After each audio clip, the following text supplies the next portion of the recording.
The information provided on this podcast is for general informational purposes only and is not intended as a substitute for professional medical advice, diagnosis, or treatment. Always seek the advice of your qualified health provider with any questions you may have. Never disregard professional medical advice or delay in seeking it because of something you have heard on this podcast. Reliance on any information provided here is solely at your own risk.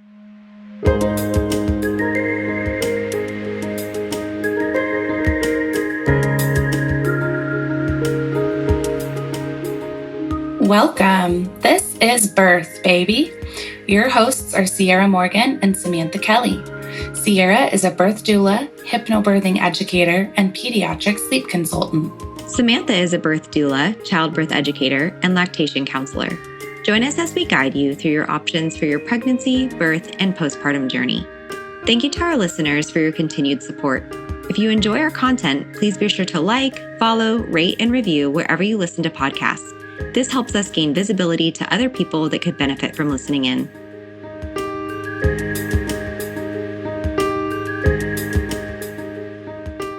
Hello, everyone. We have a birth story episode for you today. Today, our guest is Ciarra, and she is a single mom by choice. She has two beautiful little boys, and they are here in the Austin, Texas area.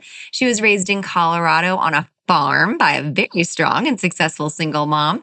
And now she's living that out herself, not on a farm though. And she moved to Texas to finish college and has a bunch of friends here now who have become her family.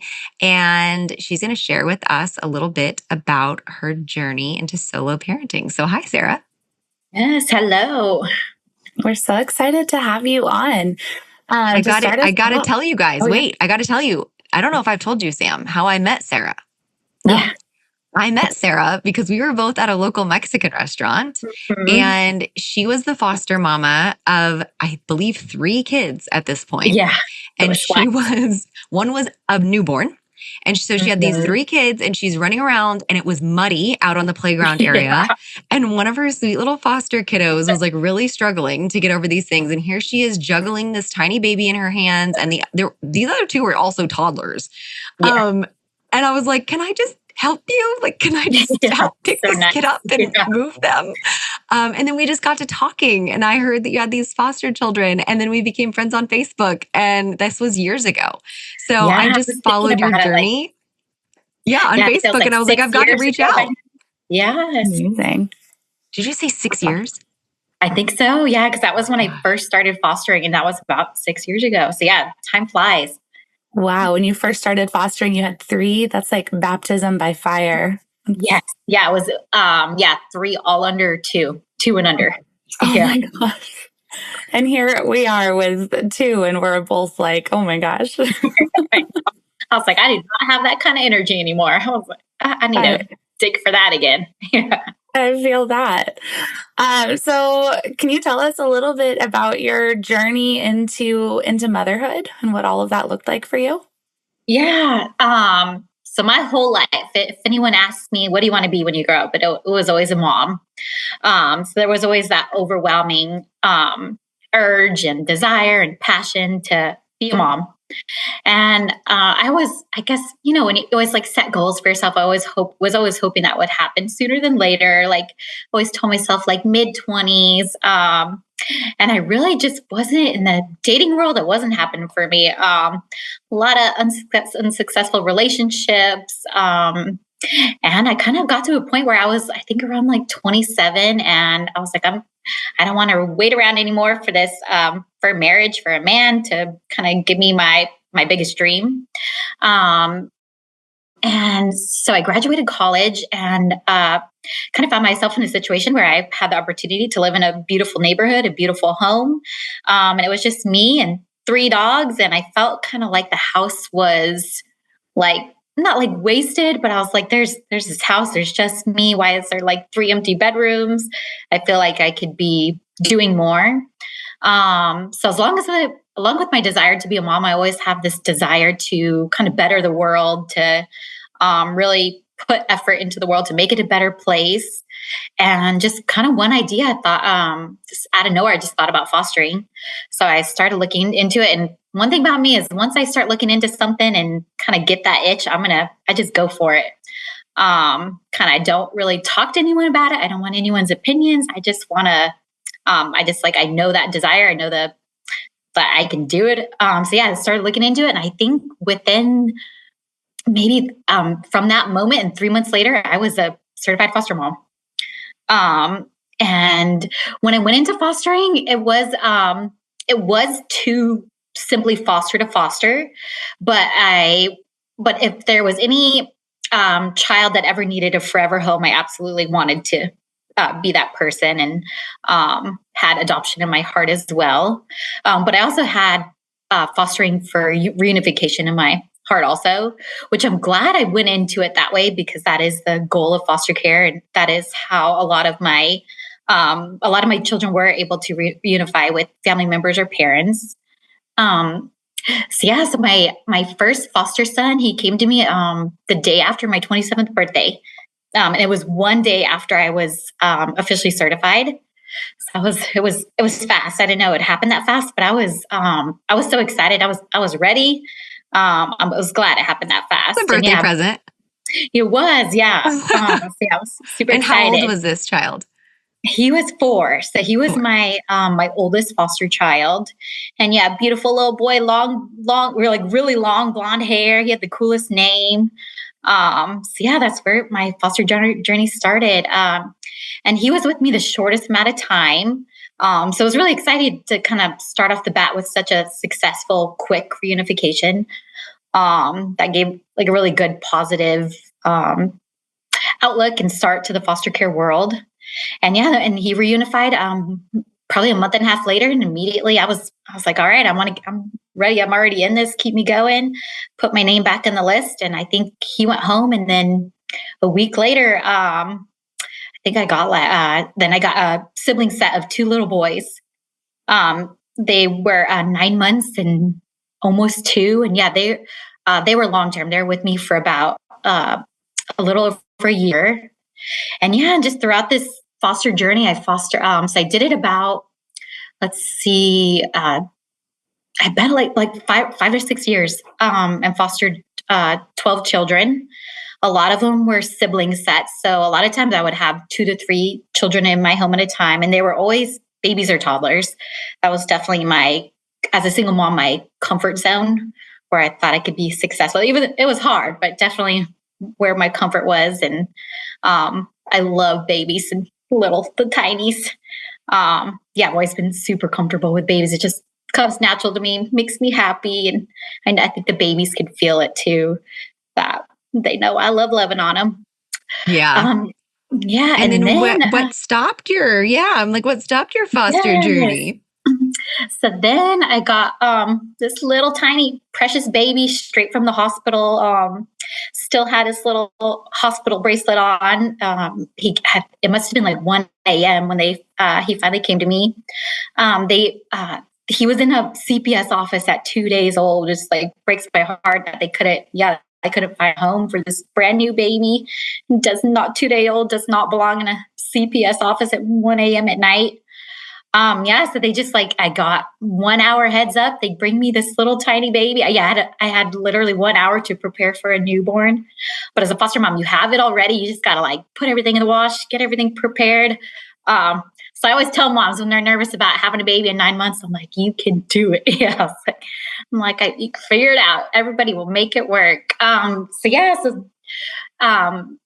And this little guy, his name is James, that the goal was reunification. And his bio mom, she did visits every week for 9 months. And I formed a relationship with her. And I think she just kind of at 9 months really came to the realization that she just wasn't in the place to be what he needed. And she really felt like he was where he was meant to be. And she was the one who asked she wanted if I would adopt him.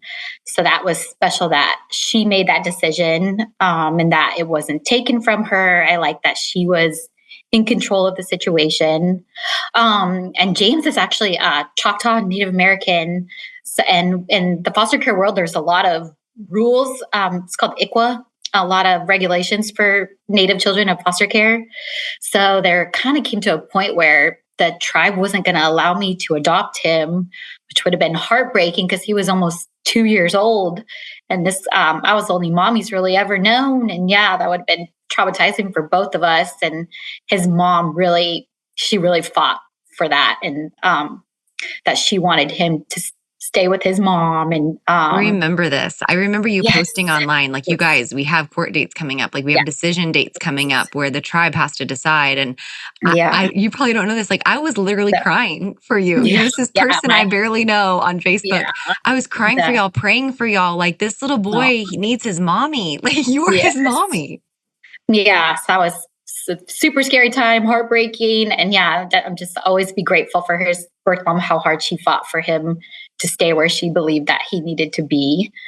So then, he was, I think it was about a month before his second birthday, I was able to adopt him. So, one of the happiest days of my life. Got my forever baby. And yeah, he's always been the sweetest little guy to this day. And he is about to turn 4. That's amazing. And it's so amazing that you got to be with him from the very start too. Like, I think that's so special too. Yeah. And then just kind of to go along with his story. So his bio mom, we really have kept a social media relationship. And we're Facebook friends. She gets to watch him grow up on Facebook. And this week she tagged me in a post just kind of like saying she's grateful for her family. And so it's like special to be tagged in that post. And yes, I think everything turned out the way it was supposed to. And special to have her in our life still. And then after his adoption, I kind of just felt like at a point where I needed a break emotionally and physically. Foster care, even though it's a part of my heart, it is wearing on your heart. Definitely to say goodbye to all these children. There's a lot of kind of turmoil and turbulence that goes into foster care. A lot of work, just like doctor's visits, therapy appointments, the transportation to weekly visits. So yeah, I just really needed a break, and I really wanted to give a lot of my time and energy to James. Focus on him. Really create a more peaceful, consistent household. Then that kind of leads me into my next journey. I really wanted James to have a sibling, not too spaced out. So should I go into that next journey? Yes, please, because I was so excited when you got to adopt James. And then I was like, I knew you had always desired to have kids. And then when you made this next announcement, I was like, get it, girl. So tell us about it. Yeah. So I knew I wanted more children. And in my heart, I really knew the goal of foster care is reunification. So I knew that I shouldn't continue to foster if I really wanted a permanent child.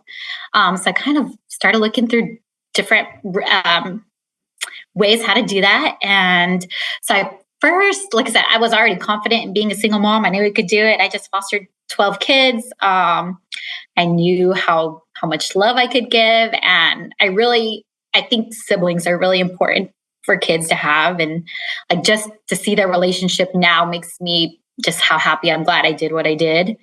So I started looking at sperm banks at first. And and then I just got real turned off by it because you get basic information. You get maybe the donor's height, eye color, ethnicity, maybe occupation. And it's really like this, kind of like this money scheme.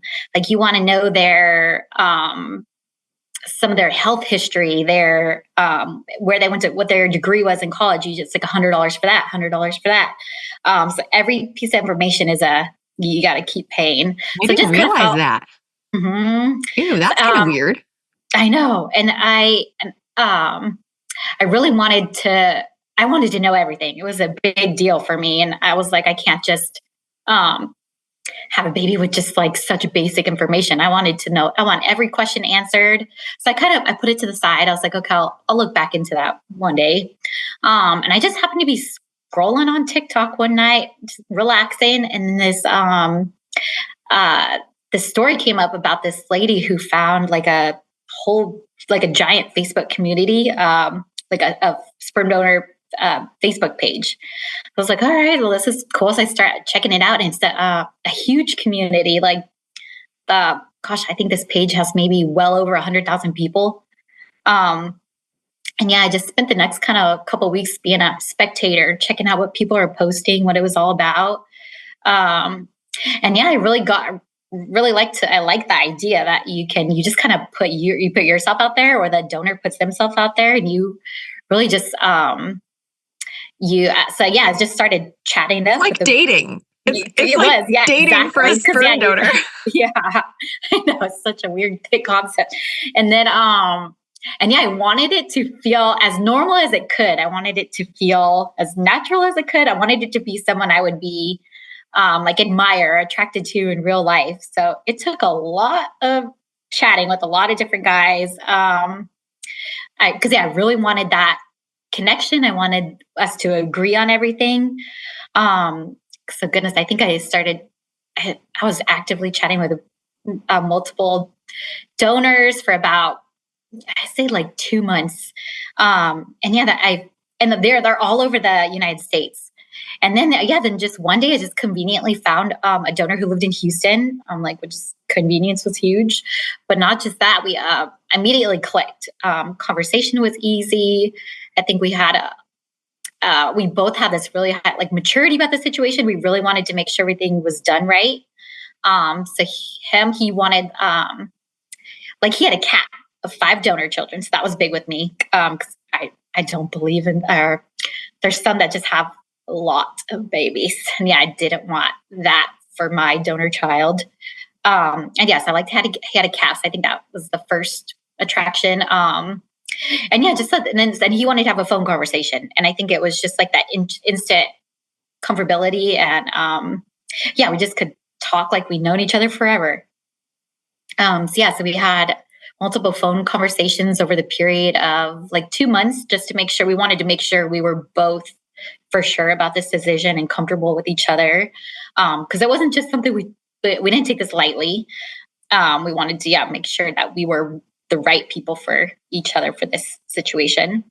And in this situation, there's no protection legally for either party. It doesn't matter if you get a lawyer involved.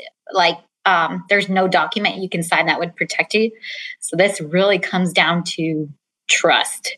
So it was really important to really get a feel for each other and really trust each other. So it's different than if it was a sperm donor at a bank. There are protections there, but there's not if you do it outside of a facility. Yes, because in a donor facility, it is anonymous. I don't believe you will, even though you could pay to learn all the information, you're not going to learn their identity.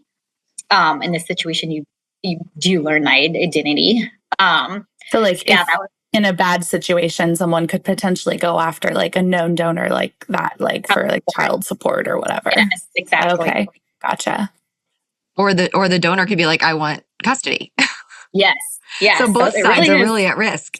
Yes. So yeah, which would be scary for both sides. So I really think we got to a point where we were really trusting each other, really comfortable. So it was kind of time to meet up. I guess a little personal details. A couple before doing this, I really tracked ovulation and got really good with that. Just kind of want to make this make it work. That was kind of I never had done that before because I'd never tried to get pregnant before. So it was a new learning experience to how the cycle works, when ovulation happens, that time window. Big learning experience and got good at it. Yes. I went to Houston. We wanted, I know it was going to be the whole weekend. So I wanted to make sure we met up beforehand, kind of like a date. So we went out to dinner and just that instant connection, comfortability, just felt right.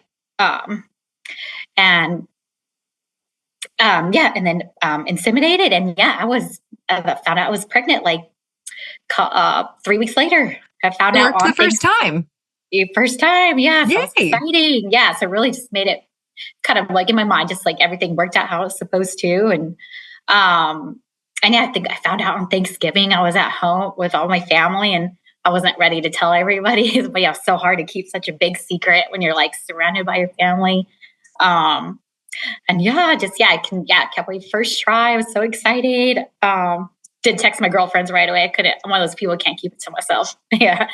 And Same. I think everybody, like I said, I kind of kept this process somewhat to myself because I kind of said earlier, I don't want to be influenced. I'm going to do what I'm going to do. And so I think people, when I first started telling people I was pregnant and how this all happened, I think I got a little like mixed emotions, which I kind of was prepared for. I understand it's different, not a normal thing. And yeah, so I think people they're excited. They knew this is something that I've always wanted. They're excited for James to have a sibling.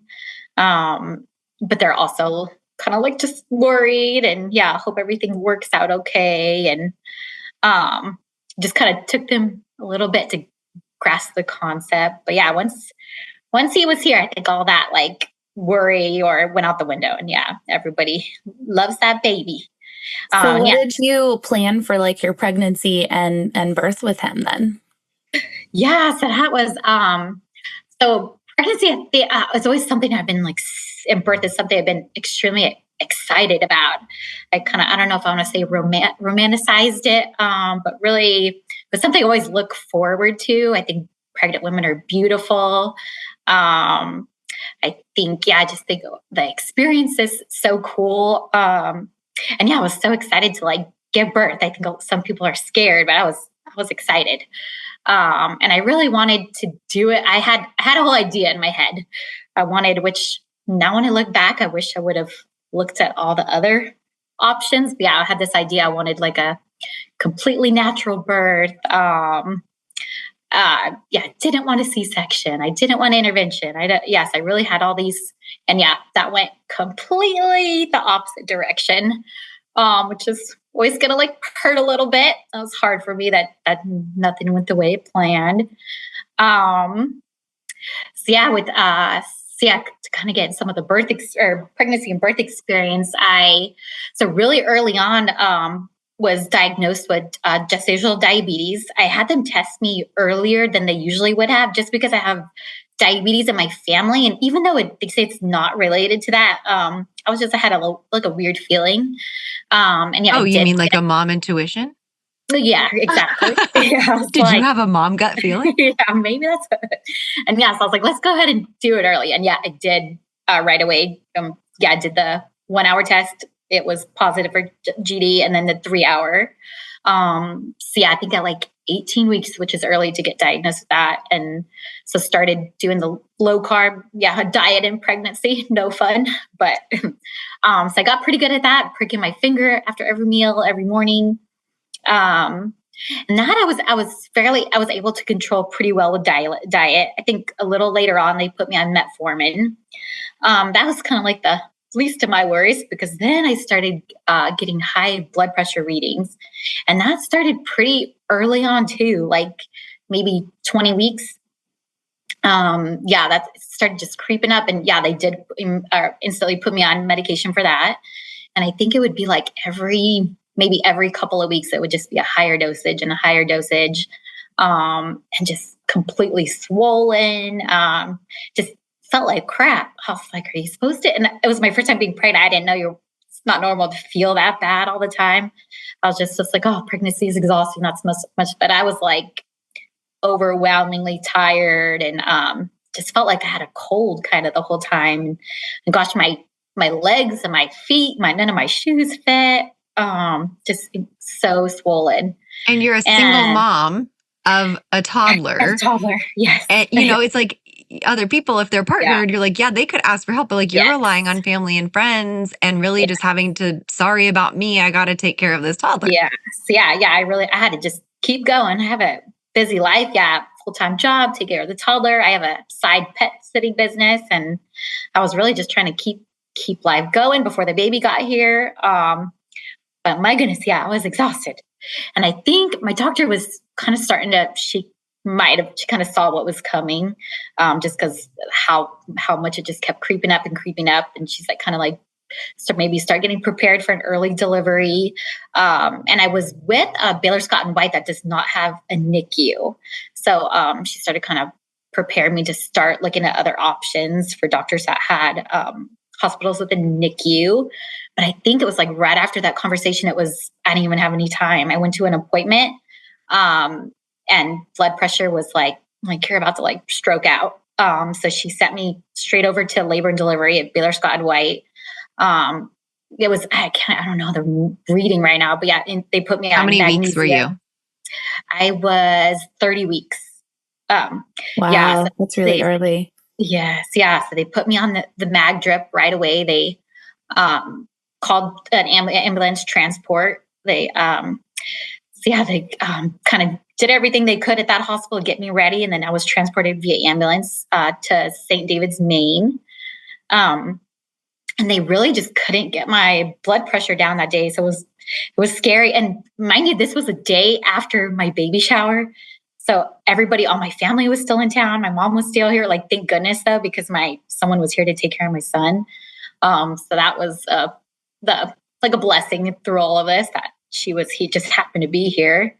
And yes, it was just like, and then it was just kind of hard going through that, like all this treatment. I was poked with so many needles that day, and like family coming in to say bye, because I didn't even get a chance to say bye to a lot of them. And yes, I think that day was just really hard, kind of accepting everything, accepting all this, like this medication and needles and intervention that I didn't want.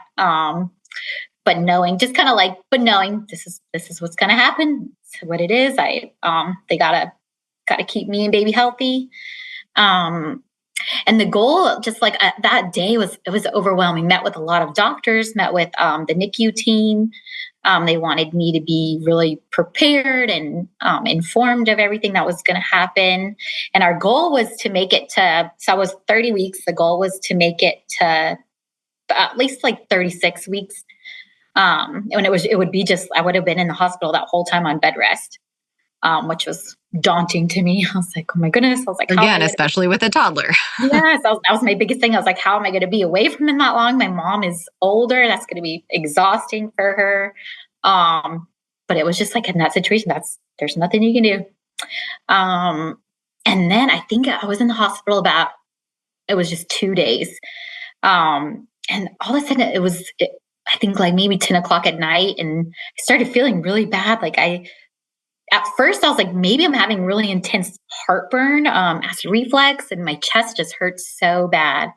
And I was kind of the frustrating part. I was in the hospital to be monitored for exactly what was happening to me. And the nurse was bringing me heartburn medicine, which she should have known that it was not heartburn. That was, and it kind of came to, and then through that whole night, I thought I was having a heart attack.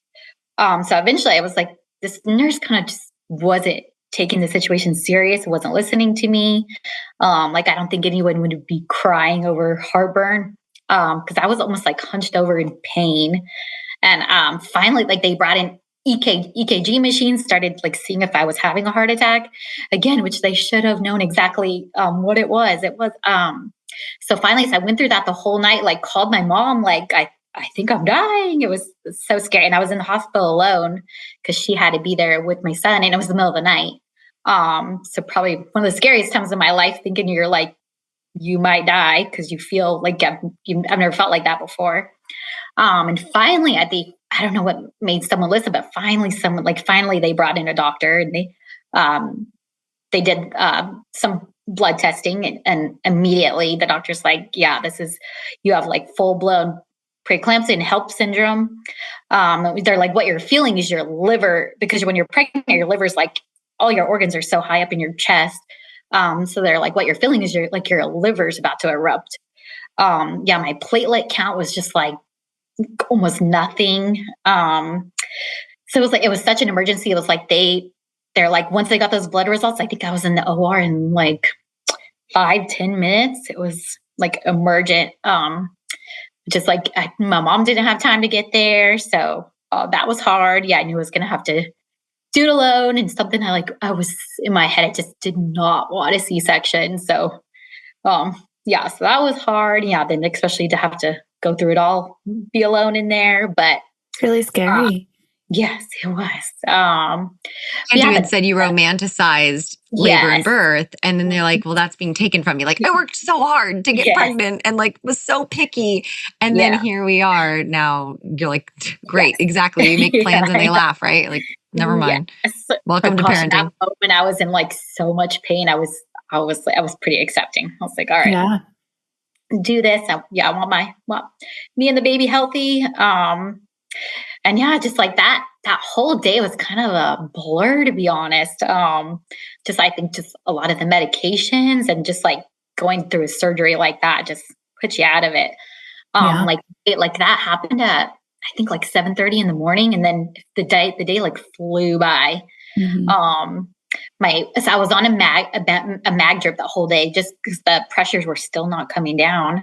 And you're on that, you can't walk. So I didn't get to see my baby I just got to see him kind of like a little peek by my head, and they took him to the NICU. So it was hard not to like have a baby. It was kind of like I don't even know if I was sad. I was like in shock, I would say, because it was like I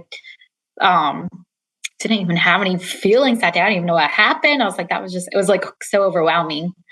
My mom she made it there fairly soon after the C-section, and she was the first one. I just wanted someone to be with them. She got to be the first one. And she was, even though he was so early, she did get to hold him the first day. He was born at 31 weeks. Early. And then but for being 31 weeks, he did really well from the very beginning. He was never on oxygen. He was just on like a high pressure room flow cannula. It's amazing. So he was a real tiny little like 3-pound, 8-ounce baby. So tiny. And I just remember, I got to see him the second day. And I just remember, I just could not believe how tiny this little baby was. And they just look so different, that tiny too, with no body fat. It's like this little alien. Yeah. They look like little old man. And how long did he have to stay in the NICU? He was there for a little over a month. I think I got to bring him home. Couple days. So that really wasn't too bad for a 31-weeker. Yes, I think for just about preemie babies, for anyone listening, generally a baby that's born that early, they're going to tell you to expect for them to be there until their due date. So anything before that is like awesome. And he would have been, I guess, like adjusted age of like 35 weeks at that point. So that's awesome. Yes. Yeah, he did. He always did. He was a little fighter. He did great. It was just like every week he'd advance to just like cannula, like a basic room flow. Then he advanced to taking bottle feeds, to breastfeeding, to just every week he proved him wrong, and he knew I wanted him out of there. Like, I don't know, because gosh, just like having a toddler at home, and then because I would go to the NICU like twice a day. So just that drive there and back twice a day was a lot. And then spending hours there, and then rushing home to try to like spend some time with James, give him some attention. And thank God for my mom. She was here, I would say about 3 weeks out of the 4 that he was in the NICU. And she really was my rock star. Could not have done it without her. She held it down at home with James and all the dogs. And she would bring him, James, to visit me, like when I was still in the hospital. And so she really is a wonderful mom. And I think the hardest week is when she had to go home, and then I really had to balance it alone and didn't get to spend as much time at the NICU. And I think that's when I was so relieved that just a week later, they're like, all right, he's going home. And it was so exciting. And it was so fun to bring this little tiny baby home. And James was just like enchanted with him.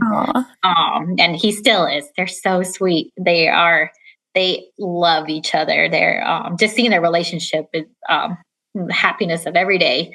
She posts these pictures of them like sleeping next to each other, and they're like intertwined like octopus, like, all over each other, just dead asleep. It's so sweet. How far apart are they in age? Let's see. So James was about 2.5 years. Okay. That's such a good age gap. I love that. Oh, that's so sweet. What was your James is, postpartum recovery like for yourself? Oh gosh. So yes, people kind of, I don't feel like talk about how hard C-sections are, how painful. I think kind of women are just expected to kind of like suck it up, like it's almost like not as intensive a procedure that it really is. But goodness, it was extremely painful. So I was in the hospital for I think like 4 or 5 days, like a little longer than a normal C-section recovery because of the HELP syndrome. And they were really experimenting with different types of medications to get the pressures to a normal level. And then with the HELP, because HELP, part of it is really low platelets. So like having a surgery with a really low platelet count isn't great. So I had my stomach was just black and just like massive like blood pooling and bruising. So they were kind of concerned about that. And they were really trying to working on besides the pressures, it was working on getting the platelet count back up. Right. And like, I think probably like I'd get blood test at least like twice a day just to see where all the levels were at. So just that first week after having him was like a lot. It was like a lot to get myself healthy again while trying to. And you're they make driving twice a day far. Yes, pregnant. Like you should be resting in bed, but you're like, well, I can't. I have a baby that's at the hospital away from me. Yeah. Wow. And that's and gosh, I remember coming home after having the C-section. It's like all the baby shower decorations were still up. Oh my gosh, so overwhelming. And there's so much to do. So after that first week, they got the HELP syndrome all kind of figured out, and then it was just recovering from the C-section. Yeah, for the and most a NICU part. baby. So yes, I was still on medication for blood pressure, and then on a pretty high level, like almost maxed out at the highest level when I went home. And I think, thank goodness, like maybe 2 weeks later, I was like, I almost passed out. And then it turns out it's because my levels completely normalized and I was on that high level and I was like, so it was doing opposite effect for me. So like 2 weeks later, that I was just like, got to cut all medications. Everything was back to normal. Wow. So that was a big relief after having to be so anxious and taking my blood pressure all the time and worrying about that. And because you can develop like postpartum preeclampsia too. It can come back, and so that was a huge relief. And just recovering from the C-section, and which was it was definitely hard not being able to just relax after that, and which I think took recovering a lot longer than it would have. Because I think I was in a lot of pain for, I would say, like at least a month, which is longer than a lot of people that I've talked to that have had C-sections. But at the same time, it's almost like you kind of like when you have a baby in the NICU, it's almost like you bypass it. You're just like, you go and kind of like do what you got to do. Yeah, you ignore the pain. You got to see that baby. And kind of one of the like bright stars in a hard time was just like it was really special just to like be in the NICU and just get to hold him for like 3 hours. Like at home, you're kind of like your brain is like, oh, I need to do dishes. I need to go do this. It's like in the NICU, you have nothing to worry about. You just sit there and hold that baby. That's right. So that was a really special time with everything hard going on. I really loved, and I love holding babies. I always have. So that was special to be able to have that time with him. And gosh, NICU nurses they really are angels. They're so sweet. I developed really close relationships with them, and I forget the word they use, but they have like NICU nurses can like become a primary. So I had one nurse that became his primary, and developed an extremely close relationship with her. So I saw her all the time, and they worked those long shifts. She was sometimes there when I would be there in the morning, and then still there when I would come back in the evening. And it was kind of special that they would kind of really take such time to get to know your baby and take special care and get to know you. And they're special people. And that's actually the job I had that was like one of my dream jobs. And in college, I kind of took a detour, and I really wish I would have. So I think one day I might want to go back into that. And That's amazing. That's what I started out wanting to do. I wanted to be a NICU nurse when I was younger. And that's what got me into the birth world. Is there anything else that you wish that you'd known either through the foster process or the single parent, deciding to carry a child that you think might help someone else? Yeah. Let's see. So through fostering, I think it's really important to really just research foster care and it's a broken system. I'm like, to be honest, it's not going to be black and white. Just kind of really to look into all different aspects of it. Really reach out to, I think the biggest research is, if you want to become a foster parent, is to reach out to other foster parents who have like the real life experience, because reading it online is nothing like hearing what it is from another foster parent. Because it's hard. You got to be a really strong person. You got to be really dedicated. You got to know that you're going to have to focus like majority of your time, energy to that. So yeah, I would say definitely do your research. But don't be scared. Fostering is one of the most beautiful things I've ever done. Would do it all over again, no matter how hard it was. I hope to do it again one day, but I hope if I do go back, I really want a partner to do it with, and maybe foster teens. I think my heart would be there. And definitely, it's just like we need more foster parents. So, I don't want to deter anybody, because it really was. One of the special things. I have lifetime relationships with a lot of my family, so it's nice that I get to keep in touch with a lot of them and get to see them thrive and grow, and really like how people can transform their lives. It's really beautiful. And let's see, with the sperm donor, I think it's a really cool option that a lot of people don't even know exist. Might be a real taboo. I think there's been a lot of recent documentaries out recently about it. So I think it is becoming a more known, accepted thing to do. Especially, I think it would be, really known for like lesbian couples, maybe people struggling with fertility. It really is a different source. And just everything went so well with the whole process. The donor got to meet Jace when he was like 1 month old, or when he came home from the hospital. And he's always, it's fun that when, that Jace, when he's older, he's going to have the opportunity to reach out to him, because I know I think everybody wants to know where they came from. So I think that is, I think it's a huge perk. Like, yes, I'm like, that was, I think one of the biggest reasons, that I wanted him to be able to reach out to his bio dad or donor.